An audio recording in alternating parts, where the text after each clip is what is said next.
All right, so next up, we've got is it Anthony Joly? Joly?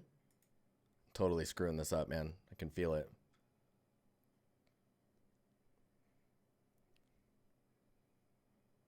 Oh no. Well, oh right. Let's see what Mr. Q has to say.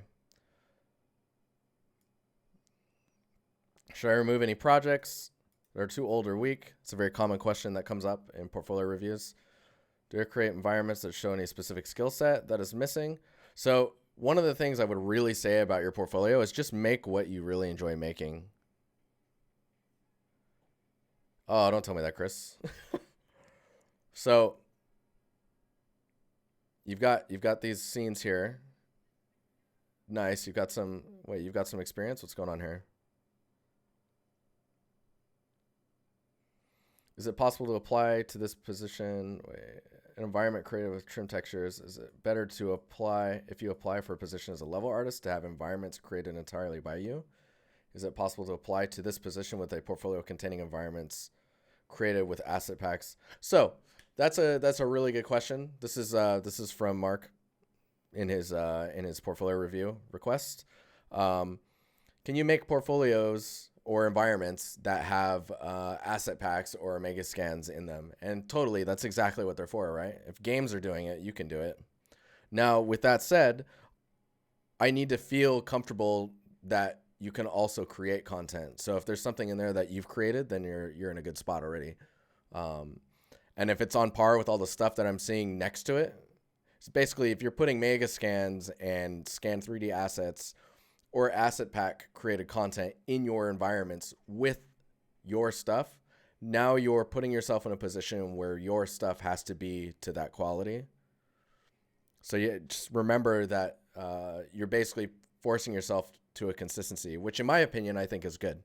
You're seeing where the bar is on content that's been verified by professionals, and then you can just be like, bam, what's up, all caps?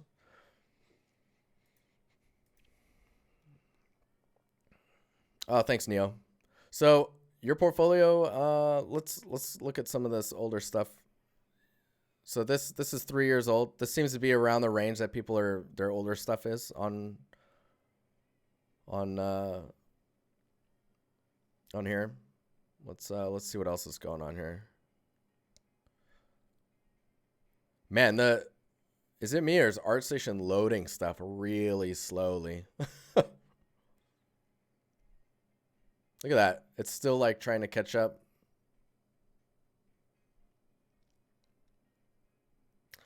One thing I could suggest, if you're in Photoshop and you go to export, you save for web legacy. You can save your images and it'll compress it down, and doesn't really look any different. But that's the only way I've been able to get like a 4K image onto Artstation. So the entire world's on the internet basically is what's going on right now. So let's just go back to your portfolio. And so the Curse of Monkey Island. I mean, this stuff is pretty cool. So it's a remaster. Okay. So this is a shipped product as well, I assume, because it says remaster. There's some really high poly stuff like this. This stuff kind of, maybe it's just not as optimized as it could be, especially this type of information. Like this could be way lower without any visual difference. 3 years ago as well. I would say, let's see what this guy looks like. So this one is from 3 years ago also. Oh, this one's okay. There's a clear quality jump that started to happen, it looks like. I would say remove these two.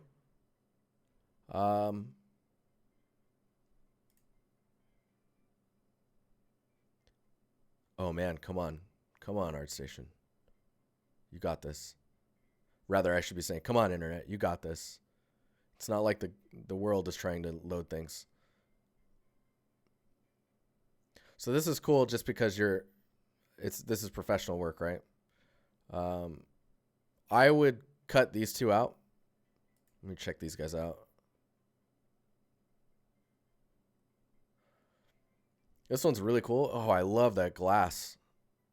It really needs a really strong pass in the roughness just to age it up a bit and give it some personality in the way that the light is going across the surface.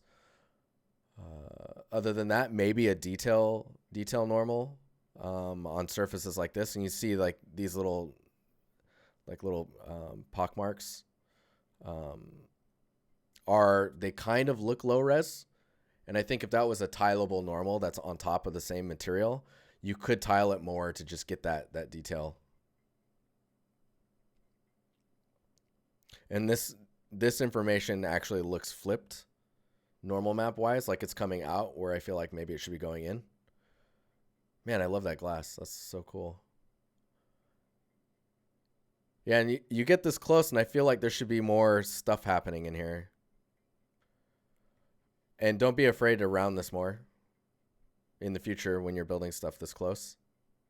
Especially if it's not for a project, if you're like just building it. High poly looks good. Welcome back, Curious.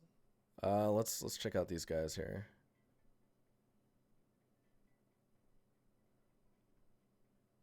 Oh, this is interesting. How old is this? 7 months? Okay. All right.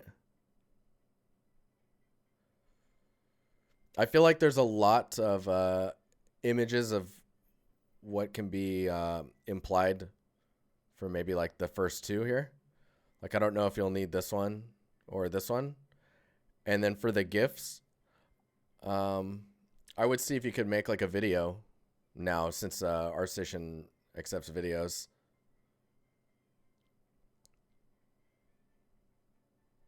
This is cool though. It is very like flat shaded, or not flat shaded, but very simple in its colors, which looks like it's the design reasoning behind it. So I can't really poke on that.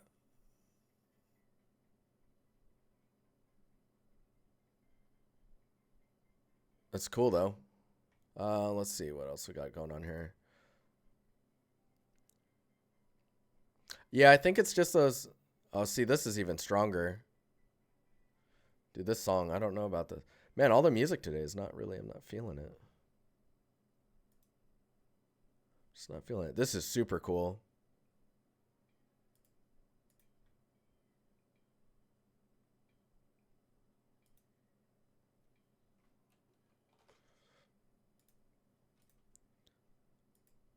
Yeah, I really like this one. When you remove the grass and the ground becomes darker because of it, it's like such a nice way of breaking up the scene.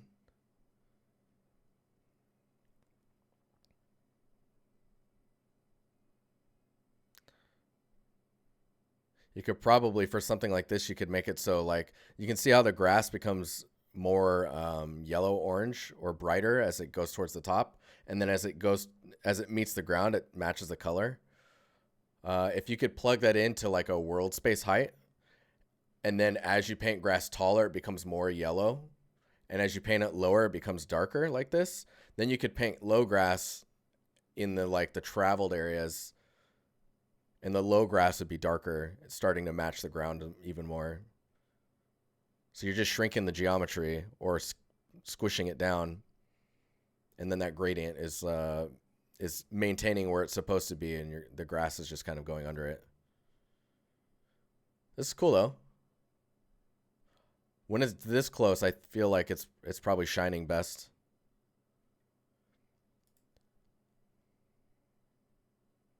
Oh, this is really cool with the little added props. And I guess this becomes solid when you're outside of it, but when you go in, you cut away. So I like all three of these. This one's probably the weakest of the three. just because of the simplicity of the palette that is being displayed there. I didn't click on this guy.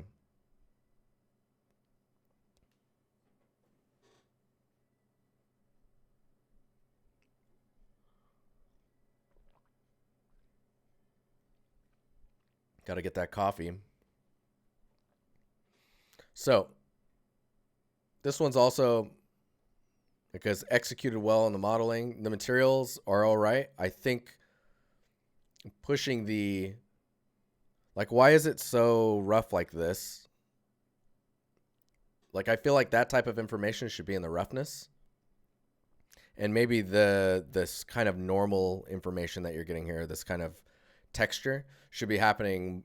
If it's happening, it should be happening more in the rusting type areas. All the breakup here should be from like dust buildup and like, yeah, just dust buildup. That gunky stuff, you know, when the fan just builds that gross stuff up. This area feels nice. But yeah, keep that in mind. And when you look at a fan that's really old, look at where the dust collects. Because it sticks to itself, right? And you get some weird dust stuff happening on these. That's more of a like directional. Well, that's cool. Yeah, I would remove these two. If you needed to remove one more, maybe this one. Because these two are by far stronger than this one just because of what's like the detail that's there. The Call of Duty stuff, and I mean, even the last game, it's, I guess it's important to show production work, right?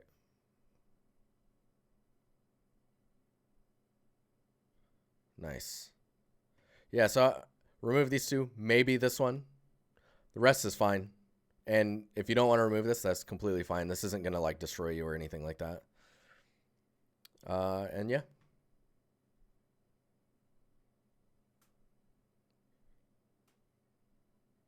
Move production work to the front. That's a pretty good idea. Like taking these guys and bringing them down here. That's a great idea. So you put these guys here. If you're wanting to go more into the realistic stuff, I would put these in front of this. Put your props at the end, and then personal art, that's a scene in front of the props. So I'd go production work, personal environments, and then individual props. And then anything else, like these guys, I would remove these guys or put them in a blog. I mean, you pay for pro, so you can drop them in there, and you can put some like post-mortem comments on like that project and how you felt about it, and yeah. But cool. All right, let's get to the next portfolio. Thank you for submitting the portfolio, and thanks for being patient because it took me forever to get to this one.